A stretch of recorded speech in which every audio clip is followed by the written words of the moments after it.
গাড়ি আটকিয়ে গেল, লাইন জাম। আমি আমার ম্যানেজারকে বললাম, দাঁড়িয়ে নেমে দেখো এখানে কিসের জন্য জাম লেগেছে। এসে কি বলল জানেন? মুসলিমদের যুবকরা কয়েক লাখ টাকার খালি বোম বিছিয়ে রেখেছে, 5 জানুয়ারি পালন করবে। 5 জানুয়ারি প্রশাসন বাবুরা গার্ড দিয়ে দাঁড়িয়ে আছে, কিছু করার নেই, দেশের আইন। যেমনি কাঁটায় 12টা বাজলো, কাঁটাটা খালি পেরিয়েছে, 12ই ঠেকেছে, আর 10 থেকে 15 মিনিট খালি বোম ফাটালো, সব মদ্যপ অবস্থায়। ইসলামে মদ হারাম না হারাম না? কথা বলবেন জোরে, আমি কানে কালা। হারাম তো? হ্যাঁ হারাম। আর যারা কথা বলতে পারছেন না, মনে হচ্ছে যেন হারাম তারাও লিপ্ত আছে। আমার ইনজেকশনের মতো কথা কিন্তু গায়ে লাগবে, আমাকে সবাই দাওয়াত দেয় না, ভেবে চিন্তে দাওয়াত দেয়। মদ যদি হারাম হয়, গাঁজা যদি হারাম হয়, যে মুসলিম মদ খাচ্ছে, যে মুসলমান মদ বিক্রি করছে, তারা জানেন কোরআনের বিরুদ্ধে আচরণ করেছে, আল্লাহর বিরুদ্ধে সংগ্রাম করেছে তারা। আল্লাহ ডাইরেক্ট কোরআনে বলেছে স্পর্শ করা হারাম, অথচ তুমি মুসলমান, তুমি মদ খাচ্ছ প্লাস মদের কারবার করছো, মদের কারবার। আজকে জানেন কিয়ামতের আলামতটা কি এসছে আপনার কাছে? মানুষ হারামকে হালাল করে নিবে, আর হালাল থেকে মানুষ দূরে সরে যাবে। আপনাদেরকে ছোট্ট কথা বলে দিই, অনেক গায়ে লাগার কথা, যারা শিক্ষিত আছেন তারা বুঝে যাবেন আমার ছোট কথায়। একটা বাজারে, রতুয়া বাজারে যদি কোনো ভিক্ষুক, গরিবের ছেলে খেতে পায় না, ভিক্ষা করে খায়, সে যদি কারো পকেট থেকে 10 টাকা বার করে, তাকে গাছে বেঁধে পিটায়। ঠিক বললাম না ভুল বললাম? চোর চুরি করেছে, 10 টাকা চুরি করেছে, বেচারা খেতে পাই না, ভিক্ষা করে খায়। অথচ আমাদের সমাজের কওমের টাকা, হাজার হাজার লাখ লাখ টাকা, কোটি কোটি টাকা লুট করছে, তাকে আমরা স্টেজে রেখে গলায় মালা পরাই। সম্মানী ব্যক্তি, সে হচ্ছে স্ট্যান্ডার্ড চোর যে গলায় মালা পায়। আর একজন চোর, বাচ্চা ছেলে চুরি করেছে, তাকে আপনি গাছে বেঁধে পিটান। কিয়ামতের দিনে আল্লাহর কাছে হিসেব দিতে পারবেন যে আপনি যে কোটি কোটি টাকা চুরি করে, তার কাছ থেকে আপনি পয়সা পান বলে সে চোর লয়, আর একটা গরিব মানুষের ছেলে সে 10 টাকা চুরি করে পেটের দায়ে, তাকে আপনি গাছে বেঁধে পিটান চোর বলে। কিয়ামতের আলামত এটা।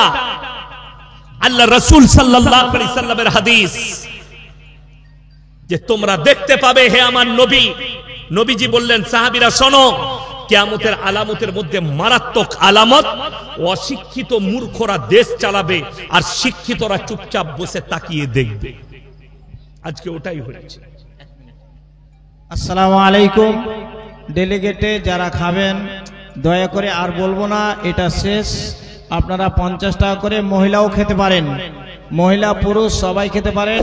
ডেলিগেট ফাঁকা আছে। আমার ভাই, আমি যেটা বুঝাতে চাইছিলাম, যে আপনি যখন জানলেন এটা হারাম, আপনি মুসলমান যখন দাবি করেছেন, আপনাকে হারাম থেকে অ্যাভয়েড করতে হবে। কেন? আজকে অনেক মুসলমান বলে, মৌলী সাহেব দোয়া করছি, দোয়া কবুল হয় না। দোয়া কবুল হবে কি করে? দোয়া কবুলিয়াতের জন্য আমার আল্লাহ প্রথম নম্বর শর্ত রেখেছেন হালাল খাবার। তুমি যে খাবারটা খাচ্ছ হালাল কিনা, তুমি যে মাংসটা খাচ্ছ জবহ কিনা। আজকে বলতে গেলে আমি ফেসবুকে দেখলাম কত লোক গালি দিচ্ছে। কেন? হক কথা বলে দিলেই গালি দিতে লাগে। এই আপনাদেরকে বলে যাচ্ছে, আমাদের দেশে শুধু এই মালদায় নয়, গোটা পশ্চিম বাংলায় নয়, গোটা ভারতবর্ষে 100টা যদি কসাই থাকে, 80টা কসাই হচ্ছে গাঁজাখোরার মাতাল, যারা মাংস বিক্রি করে। কষ্টের বিষয় এটা, দুঃখের বিষয়। নামাজ পড়ে না, রোজা রাখে না, অথচ তারা গাঁজা খায়। আমি আমার বর্ধমান জেলায় দেখিয়ে দেব, গাঁজা মদ খায় আর ভোরের বেলায় গরু জবাই করে মাংস বিক্রি করছে। মুসলমান, তুমি আল্লাহর কাছে জবাব দিতে পারবে? গরু জবাই করাটা পাপের জিনিস নয়, নেকির কাজ। কেউ যদি গরু জবাহ করে মাংস বিক্রি করে, এটা নেকির কাজ যে আপনি মুসলমানকে হালাল খাবার খাওয়াচ্ছেন। কিন্তু আপনি যদি বেনামাজি হন, আপনি যদি মাতাল হন, আপনি গাঁজাখোর হন, আপনি মানুষের কাছে হারাম খাবারটা দিচ্ছেন, এটার হিসেব আপনাকে দিতে হবে কেমন?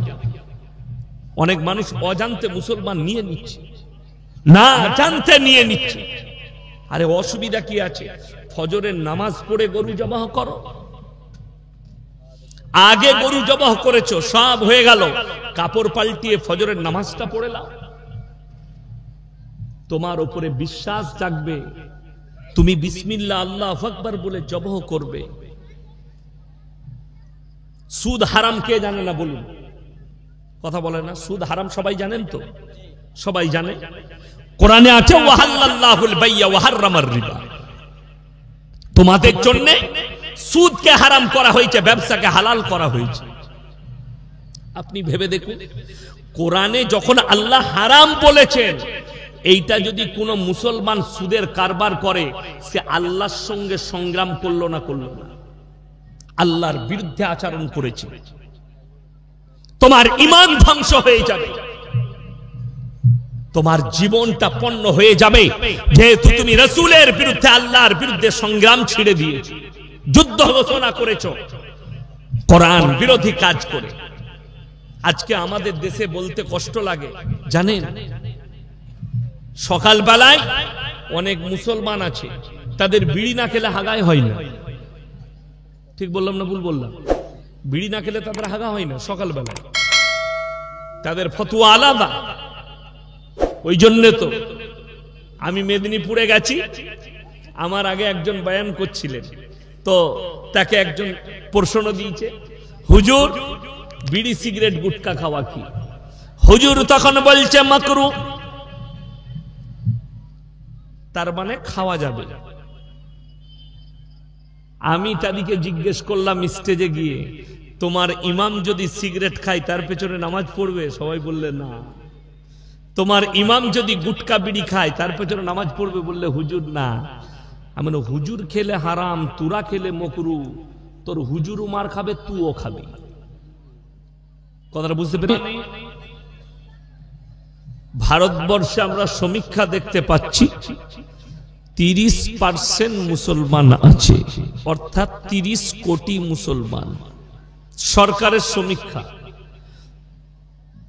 আমাদের সমীক্ষা আলাদা। আমাদের উপরে বড় তহমত আছে कि मुसलमान 10-10 बच्चे लेते हैं, मुसलमान 4-4, 5-5 बच्चे लेते हैं। এটা আমাদের উপরে অভিযোগ, তহমত, कि মুসলমানরা 5টা 10টা করে ছেলে নেয়।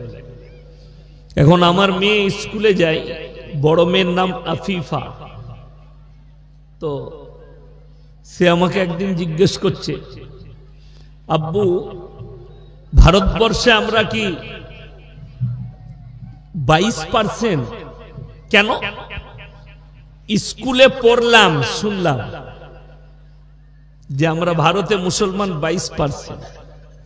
আমি যখন স্কুলে গেছি তখন কিন্তু আমি এটাই শুনেছি, আমার মেয়েও এটাই শুনছে। আমি বললাম, হ্যাঁ মা, আমরা হিজড়ে আমাদের ছেলে হয়নি, ওই জন্য আমরা ওখানেই দাঁড়িয়ে আছি।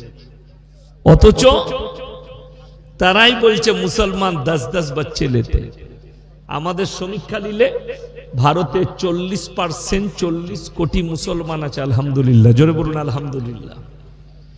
এরপর ইসলাম কবুল করেছে কিছু, সেটাও আপনাদেরকে আঁকড়া বলে দেব।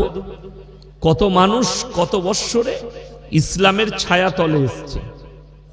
এখন বর্তমানে পৃথিবীর যেটা সমস্যা, কাদের?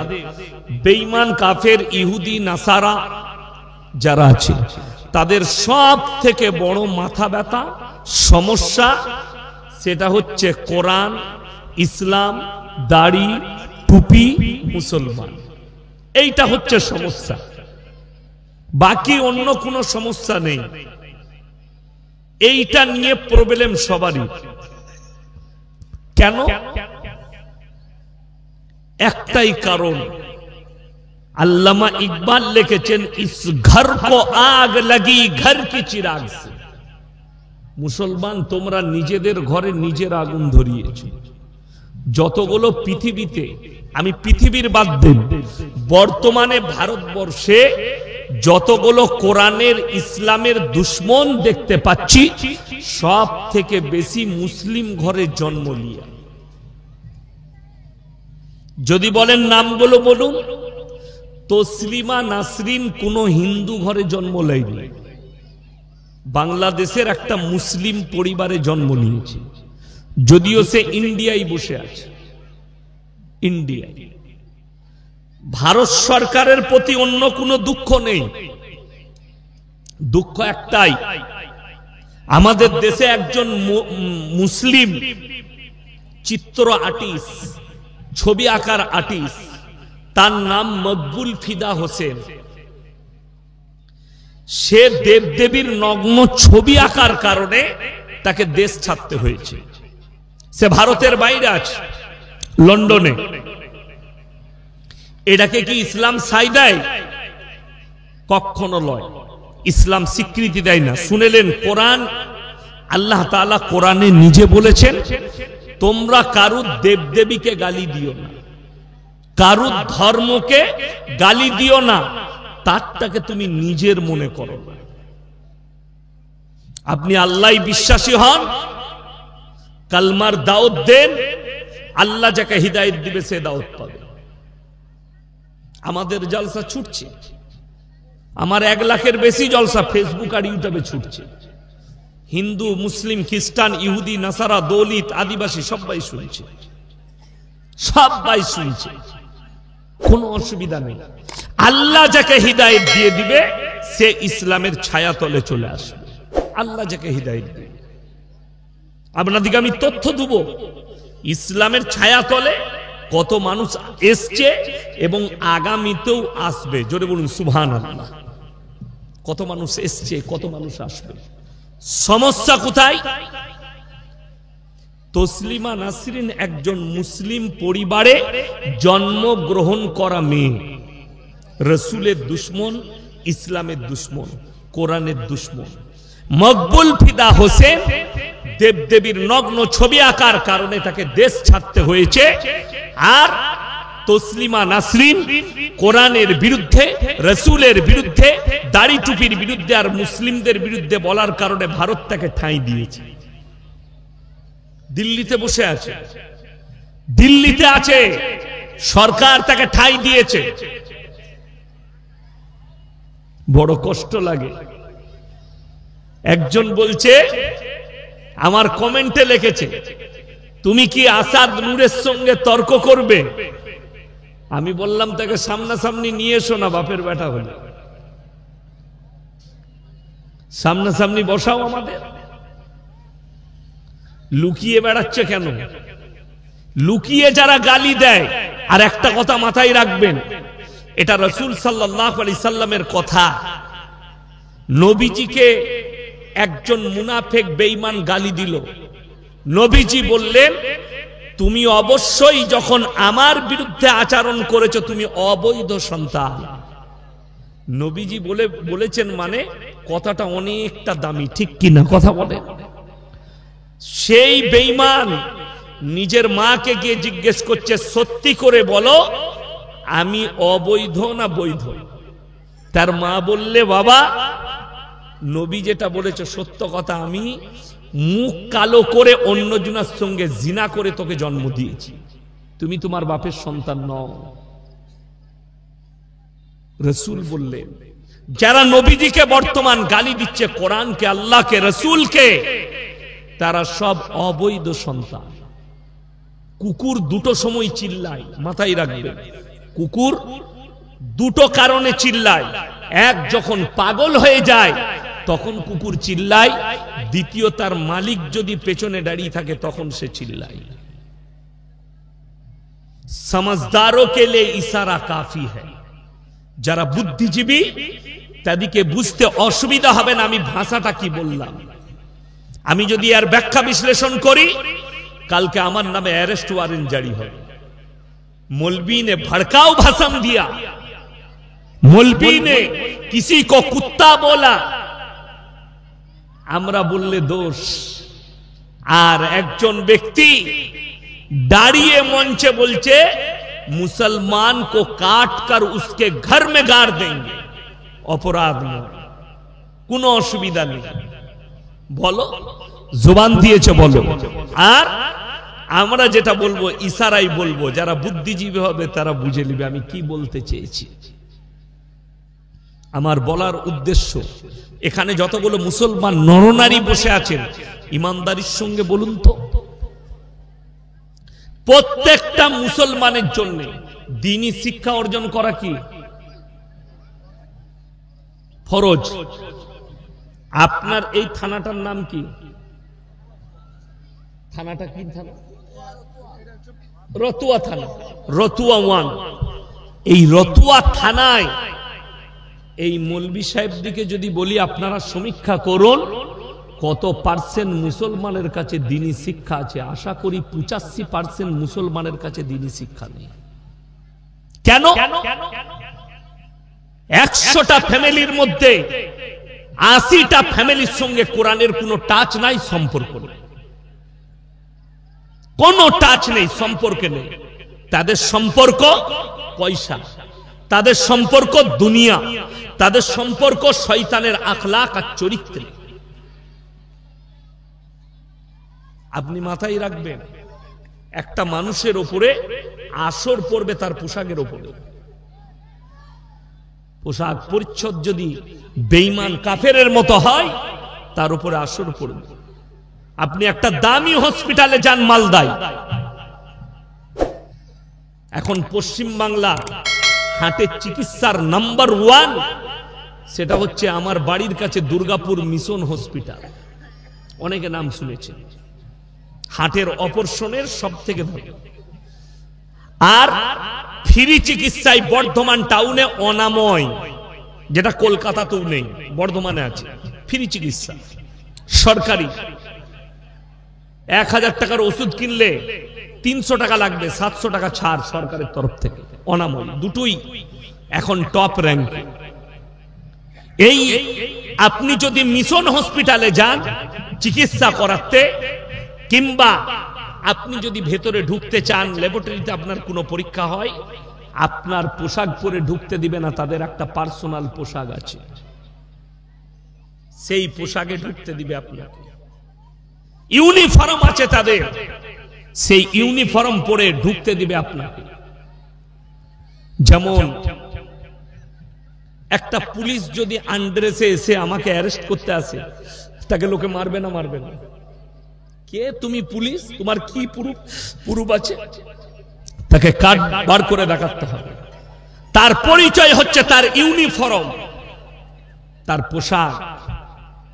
তুমি মুসলমান, নামাজ তো তোমার হয়ে যাবে, হাত কাটা গেঞ্জি পড়েছে আর জিন্সের চুস্ট প্যান্ট, খালি নামাজ পড়ার সময় গুটিয়ে নিচ্ছে হারামখোর, দিয়ে মসজিদে গিয়ে নামাজ পড়ছে।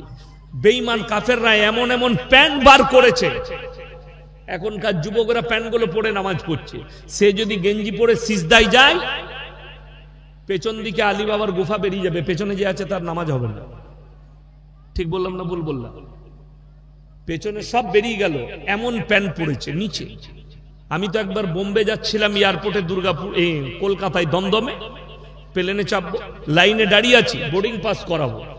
তো আমার সামনে একটা যুবক দাঁড়িয়েছে, এমন মনে হচ্ছে প্যান্টটা খুলে পড়ে যাবে। আমি বললাম ভাই থোড়া উপর কর লো, গির যায়।